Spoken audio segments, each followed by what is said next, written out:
mga kapuso ang bersyon sa sikat nga Bisdak song nga Balay ni Mayang nga gi-perform sa JRG Visayas Choral nga pahinumdum nila alang kanato taliwa gihapon nining community quarantine. Karong buntag makauban nato ang external coordinator sa grupo aron mo explain kabahin ni atong ilang gihimo nga music video. Daghang salamat sa pag-uban kanamo karong buntaga, Mr. Kenneth Lirazan. Maayong buntag sa tanan, sa imong viewers, hinaot nga nagpadayon kamo nga luwas ang imong pamilya kaning panahona.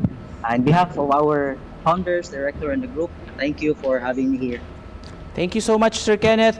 How do you call this? Choreography in quarantine. Yes. Kining inyong gi-perform. Can you tell us more about this, sir? Namugna namo nga bisan patuod nga kanang nata sa nami sa tagsa nga among panimalay, amo na lang gi-convert amo ang kamingaw pinaagi sa pagbuhat og virtual choral performance. Nahuna mi nga gusto pod mi nga mulahi na pud nga presentation.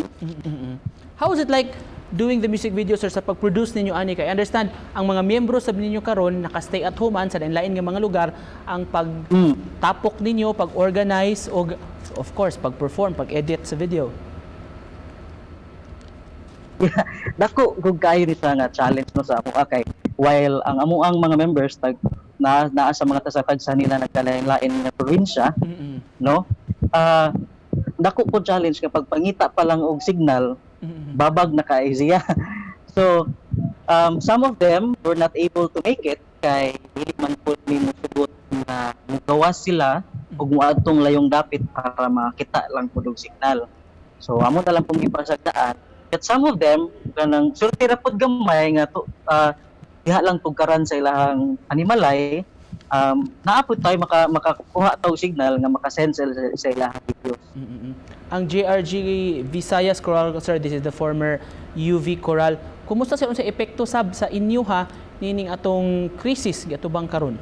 Daghan pod og kausaban kay tungod sa GCQ, bisan pag ma-GCQ pa noon ka, bawal gihapon ang pagtapok-tapok o sa dihang mahitabo nga mura mi og wala pa mi lain venue nga makakuyog magkanta together. Mao na nga daghan og mga projects nga ma-cancel, daghan og mga services sa mass kay nag-serve man mig mass every Sunday.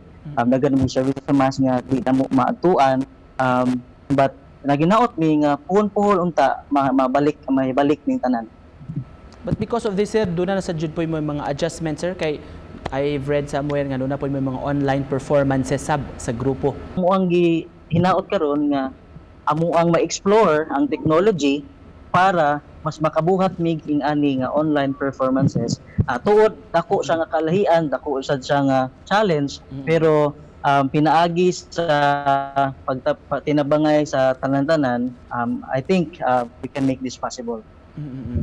In closing, Sir Kenneth, unsay message nga gusto niyo impart sa publiko taliwa karon ni atong mga challenges nga giatubang?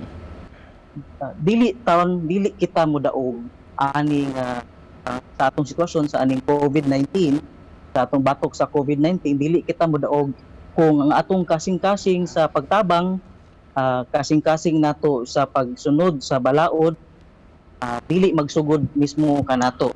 Thank you so much, Sir Kenneth, og sa tibuok JRG Visayas Choral sa inspirasyon karong butaga. Ayun, salamat Sir Nicky sa tanang viewers.